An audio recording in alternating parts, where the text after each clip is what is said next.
There are some commander strategies that just come to you, you know? Some commanders you see and you just know that they're going to fit with what you're trying to do. Most of you know me well enough to know that non-blue strategies aren't really my forte. Say hello to Saskia the Unyielding, the blueless Commander 2016 champion. You know why this video took forever to come out?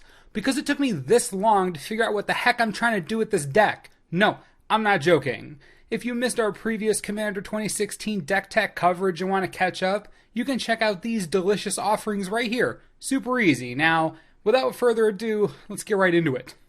Open Hostility is the blueless Commander 2016 pre-constructed deck, and it's led by Saskia the Unyielding. 1 black, 1 red, 1 green, and 1 white for a 3/4 legendary creature human soldier with vigilance and haste. As Saskia enters the battlefield, choose a player. Whenever a creature you control deals combat damage to a player, it deals that much damage to the chosen player. So this is what a blueless commander looks like. Just trying to bash people in the face without a second thought, figured as much. Anyway, Saskia is relatively straightforward. Enters the battlefield, you choose the player who didn't pitch in enough for pizza, then you go to town. Trying to break her down, it's clear that Saskia is an aggro commander. She just is, that's obvious. What makes her unique is her trigger. Let me explain. Being an aggro deck in a multiplayer commander game with large life totals isn't easy. You usually spend all your resources killing one person, then you're just dead. Saskia lets you double down on aggression, unloading like mad onto a second player, or, and this is great, dealing double damage to one poor soul. Remember, the player you choose could be the one you're already attacking. Hello, double damage. As far as pure aggression goes, Saskia's lieutenants aren't half bad. Tumna the Weaver and Ravo's Soul Tender are both respectably aggressive. The Weaver synergizes with all-out aggression, letting you refuel after making everyone your enemy, while the Soul Tender anthems your creatures and gives you a sweet free recursion trigger. Honestly, Ravos is pretty much everything you want out of a black-white aggro partner commander. Buffs all your creatures and, recursion. Seriously, this guy's great. Tana the Bloodsower is the last partner commander in the deck, and just like the Orzhov twins we just looked at, this elf druid synergizes really well with the deck. You're trying to be aggressive and deal combat damage to opponents. This gives you a bunch of 1/1 saplings to help spread your damage out even more, get more Tana and Saskia triggers, so on and so forth. I have to say that this is the first Commander 2016 precon we've looked at where all the partner commanders synergize with the actual commander fairly well. I'm impressed. All 3 of these are top-notch for the strategy and will function really well out of the box. If we take a look at the creature package, there's clearly a plan here, and trust me, it plays out exactly like this. Go wide. Everything is about going wide, then going big. Open Hostility is trying its best to spread the hate to everyone. We start with solid ramp creatures like Kyrian Explorer, Sakura Tribe Elder, Sovok Explorer, and Zerta Druid. These help us jumpstart our crazy package of creature pump goodness. We have Mirror Entity to anthem everything, Ankle Shanker, Thunderfoot Baloth, and Stonehoof Chieftain for combat buffs. So now we have ramp to get to these huge spells, and we can clearly make our creatures big. So what's going to fill the battlefield up? Saprolings! Selesnya Guildmage, Felonite Hermit, Michael Loth, and the aforementioned Tana all make Saprolings. Welcome to a sub-theme in the deck. Open Hostility is all about pissed off Saprolings. These little 1/1s are going to deal so much combat damage to players, it'll make your head spin. The rest of the creature package is honestly more annoying than anything else. Mentor of the Meek is going to draw you a ton of cards. Managorger Hydra grows into a real threat in the matter of a turn. Brutal Horde Chief gives additional value to all of your Saprolings, letting each of them drain, which is just disturbingly powerful. Tarian Mauler is a Managorger Hydra that doesn't care about what you do. See what's going on here? If a creature in Open Hostility isn't ramping, and it isn't trying to mess with Saproling tokens, it's simply trying to be as annoying as possible for the opponent. Which is great. These cards don't even represent your main plan. This isn't what you're trying to win the game with, and that's just funny. Gotta give it to Open Hostility. The creature package is aces. As we move into spells, it's important to remember what we're trying to do here. We're trying to dome our opponents for massive damage thanks to Saskia's trigger. To do that, we need to get through, which means blockers are bad, so we need to get rid of blockers. Seems easy enough. Lavalanche is a pretty ugly way to get rid of blockers, but it works. Naya Charm can tap all creatures target player controls. Talk about shields down. Order and Chaos, specifically the Chaos part, is valuable in this deck. Creatures can't block this turn, that's all you really need from that. The deck also runs Terminate, Utter End, Crackling Doom, Clan Defiance. The spell package in this deck is actually pretty bloody.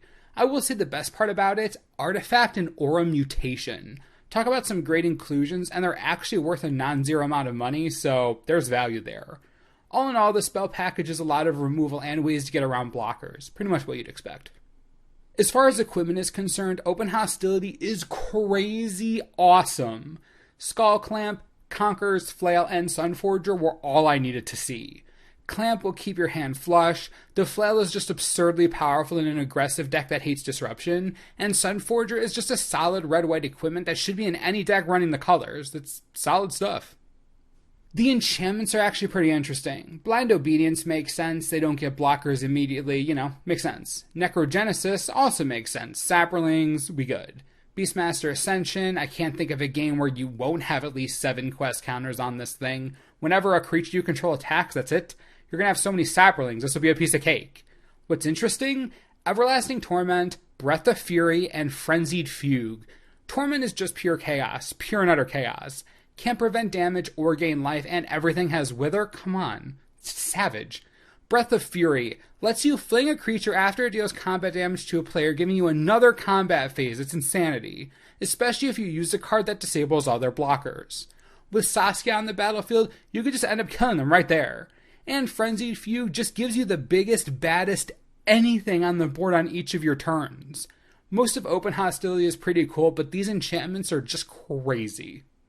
Open Hostility is exactly what you'd expect out of an aggro-based commander strategy, but with the added benefit of being 4 colors. This allows the deck to dig deep into various types of synergies. In this deck, we can have an Anthem from a black-white commander, aggressive Recursion from a Mardu commander, and giant creatures that enter the battlefield on the cheap from a solid green influence. This precon takes all the best aggressive parts of each color and just smushes them together. When I first saw the list a week ago, I honestly had no idea what to think about it, but after days of really trying to figure it out, I've come to the conclusion that they did aggro right. Open Hostility and Saskia the Unyielding are slam dunks as far as I'm concerned. As someone who doesn't even like playing aggro decks, out of the box, this thing is a hoot. No joke. Let's talk upgrades. If we're trying to upgrade the 4-color precon itself, then quality of life upgrades are all over the place. We're looking to deal as much combat damage to players as possible. To do that, we should be taking extra combat steps, dealing bonus damage. Say hello to Gisela and Aurelia. Both auto-include upgrades as far as I'm concerned. Gisela comes in, doubles the damage, then mirrors it to your chosen player. That's ridiculous. Aurelia, oh baby, more combat steps, more triggers. I'm not even sure someone survives this trigger. Honestly, I don't know how they would, especially with Saskia in play. Other high-impact creature upgrades include Elishanorn. Anthem effects on Saprolings feels good, plus it wipes out blockers. Gehiji is usually leading the way, but he fits perfectly into the strategy. +2/+0 is relevant when you're turning 1/1s into 3/1s. I also really like Urabrask the Hidden in this deck. Much like Blind Obedience, creatures your opponents control entering the battlefield tapped gives you a whole other combat phase to get some damage in. You really can't go wrong there. If we're talking spells, I'm really into Double Strike, more damage in general, and more combat phases. To those ends, say hello to my little friends. Savage Beating, Gratuitous Violence, Dictate of the Twin Gods, and Aggravated Assault. Double damage and extra combat steps available for all. Remember, Saskia triggers whenever a creature you control deals combat damage to a player. Whenever, which includes both first strike damage and then regular damage. Whenever. Oh, it's so beautiful, isn't it? Just watching the world burn. Oh, this is fantastic. Next to the straightforward, quote, I'm going to wreck you in the face, unquote, Saskia build, my favorite direction to take her in is actually a pseudo-hate bear style prison strategy. I've seen like 10 versions of this build going around, and I just have to show it to you. It kind of hurts, but I have to. It's the most anti-blue deck I've ever seen. Because Saskia is blueless, it lets you run Carpet of Flowers, Havoc Festival, Mana Barbs, and Personal Sanctuary in the same deck. This prison strategy is like the culmination of all the anger that everyone in the world feels towards blue players. It's like the strategy is designed to choke you out of the game if you're playing blue. Heartless Hidetsugu, Karavik the Merciless, Kumbal, Council of Allocation, Rorik Thar. Seriously, it's the most anti-blue strategy I've ever seen. I'm honestly considering building the strategy in the coming weeks, but I'm not sure I want to give you all an actual outline to work with. Truly scares me. There were plenty of other directions you could take Saskia in, but it took me this long to figure out if the precon was any good, so you're on your own there. Let me know what you think. Now that Commander 2016 is out, which decks have you bought? Any that feel better to you than others? We'll have financial videos covering a lot of that coming in the near future, by the way. But seriously, what do you think? Do you think Open Hostility and Saskia are a good aggressive inclusion in the Commander 2016 lineup? I'm honestly curious to read what you have to say, so be sure to leave your comments below. I've been deep underground working on these Commander videos, but I'm back now, so videos abound. As always, thanks for watching, and we'll see you next time. This video is brought to you in part by TCGplayer.com. If you don't have a local game store near you, you can purchase Open Hostility on TCG Player right now for, get this, $23. I'm not joking, $23. Are you kidding me? That's actually crazy cheap.